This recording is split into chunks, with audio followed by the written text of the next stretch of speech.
তদন্তের মাধ্যমে ন্যারেটিভটাকে এস্টাবলিশ করা। তারা বলেছিল অমুক করতে হবে, তাই পুলিশকে দিয়ে সেটাই করতে হবে। যদি এত বড় অপরাধ নির্মল ঘোষ করে থাকেন, সিবিআই তো তাকে তুলে নিতে পারত। সিবিআই কে? সিবিআই সেন্ট্রাল গভর্নমেন্টের, হোম মিনিস্ট্রির। তাহলে সিবিআই এতদিন ধরে ধরলো না, তার মানে কি সিবিআই তদন্ত করেনি? যদি দোষ করে থাকেন 100% শাস্তি হবে। নির্মল ঘোষ যদি দোষ করে থাকেন, সিবিআই এতদিন অ্যারেস্ট করেনি কেন?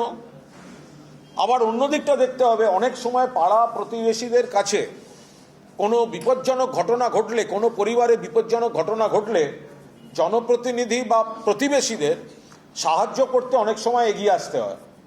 এখন সেই সাহায্য করার পরিণামে যদি পরে সেটা অপবাদ, কলঙ্ক, অপরাধ হয়ে ফিরে আসে, তো তাহলে তো লোকে এবার পাড়া প্রতিবেশীকে সাহায্য করার আগে দুবার ভেবে দেখবেন।